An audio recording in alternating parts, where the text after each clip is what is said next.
and we are not attempting to fix this, but we can have some fun with it and maybe learn a little bit about it. Hey everybody, welcome back. We know this is a loss. As we discovered, there is a big dish right here from where this entire block has shifted to the front, separated the glue seam between the side and the neck block, and has deformed the back of this neck block.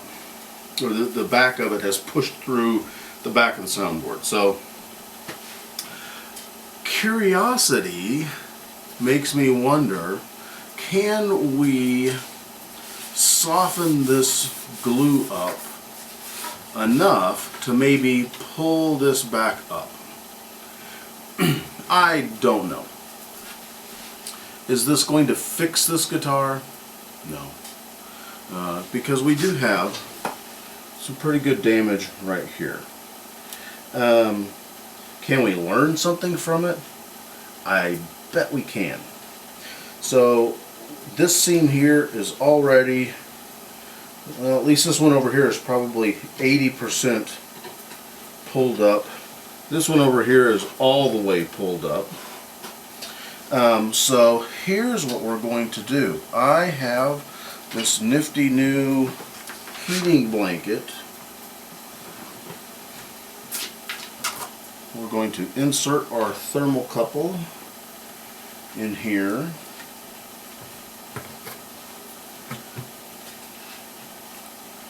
And then I'm going to put this cloth on top with a caul so that we can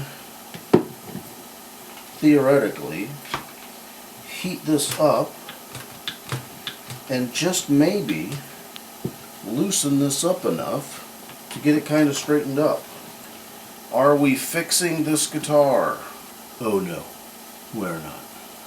Are we experimenting and trying to learn something? Absolutely we are. The reason for the cloth in here is so that I can get this heating blanket kind of into that divot. That's the only reason that that heating blanket is there. As with lots of things we do here, is this going to work? I don't know. Do we have anything to lose? No, because we don't. No. So let's give it a shot. Now my directions say that I am not supposed to use this blanket without something to heat it with. So in addition to this small section up on the top that we're heating, I have metal slats on the back to absorb some of that heat. We're just trying to soften glue. We're not actually trying to bend the wood. So you can see from the temperature reading, we're up close to around 200. Just trying to soften the glue up.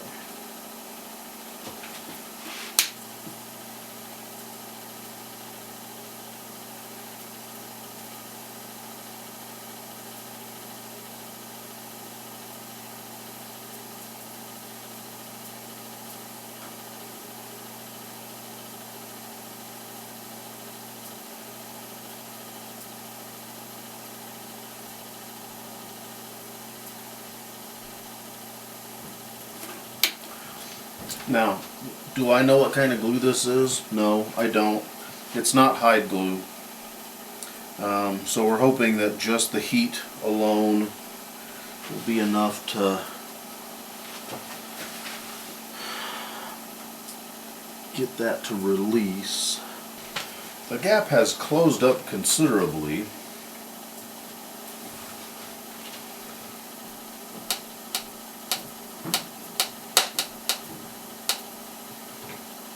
The cracking noise that you hear is from right here.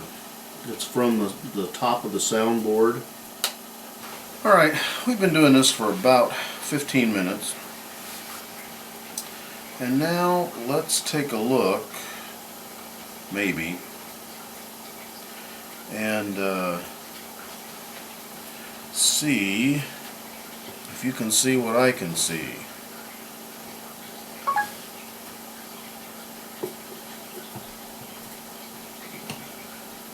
Note the lack of a gap there.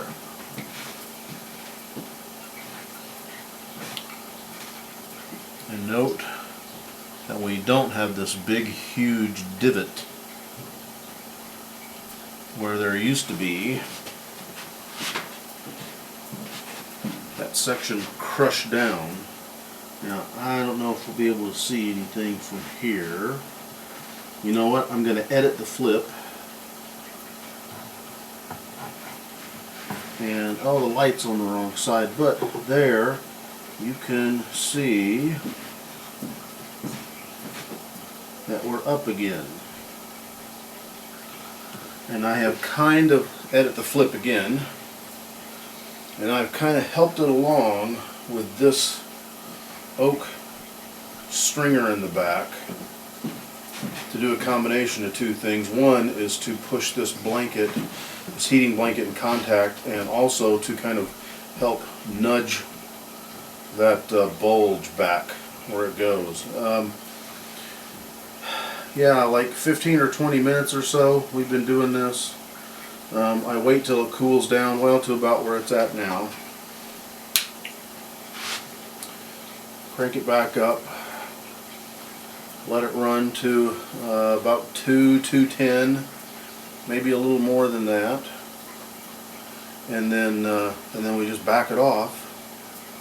Let it cool down a little bit, not a whole lot, trying to soften that glue up. Now I don't even really know if we've softened that glue up any at all or not. We'll have to see.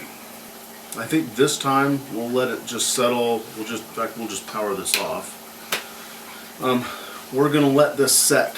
We're just going to let this cool down, leave it clamped up the way it is, and then we'll let it sit for a couple hours, and then we'll unclamp everything, and then we'll take a look and see if we've improved the situation or not. Not that we're repairing this guitar. Hey, I've let this sit overnight just because I got busy, so let's slowly take this apart and see if we did anything. Well, if we did anything good. I'm pretty sure we did something to it.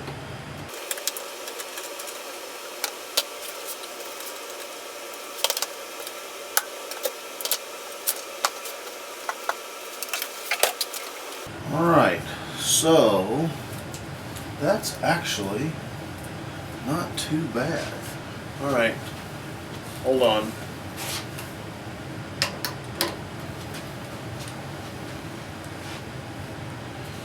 Alright, so as you can see from this shot, this gap here has closed up significantly. This divot closed up significantly. This gap closed up significantly. This big dip here has closed up again significantly. Is it perfect? No. Is it better? Yes. And this big bulge in the back has decreased quite a bit.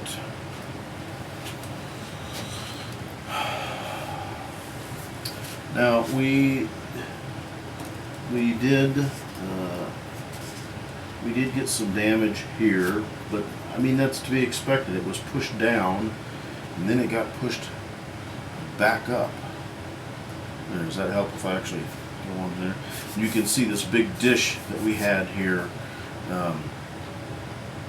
is gone now as well. So let's put the clamp back on it and see how that see what that does.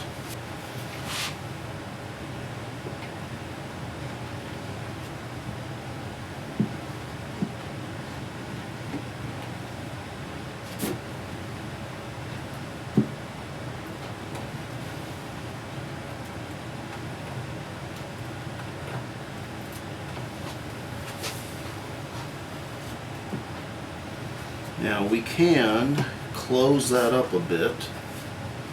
We can close that up even more, but now we're starting to deform the top a little bit. You can see it's starting to bow out there. Let's look at the other side.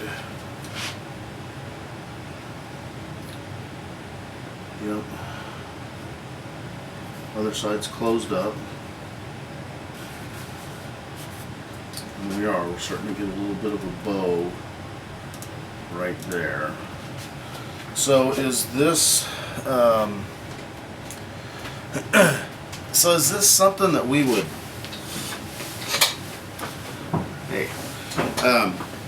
so is this something that we would do if someone brought it in and it wanted to be repaired? Wow, man, I don't know. I just don't know. We haven't gotten all of this out. We got a bunch of it out. Could we?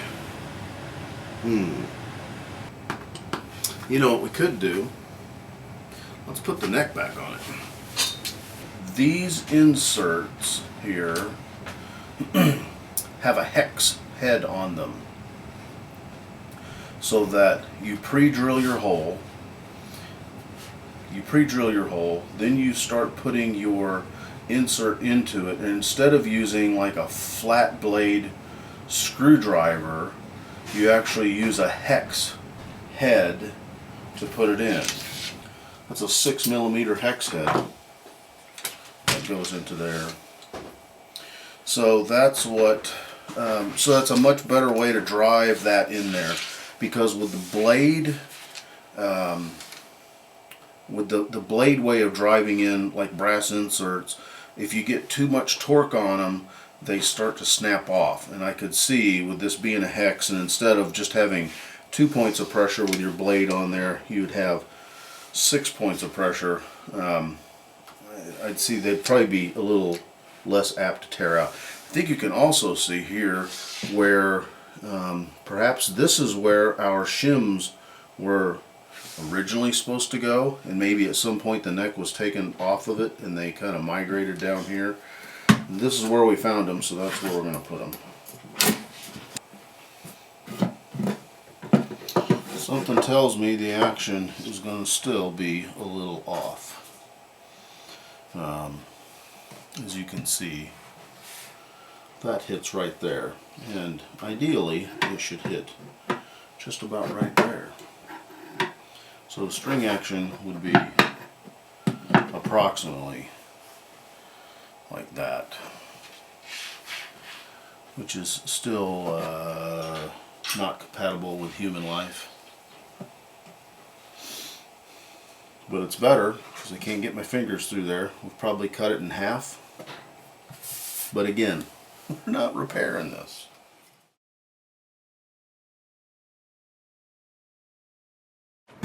Hey, if you like this episode of Rattlecan Guitar Restorations, you might want to check this video out as well. Be sure to subscribe to us on YouTube, and if you'd like to help the channel grow, consider stepping over to our Patreon page and giving that a look. Y'all have a good weekend. Cheers.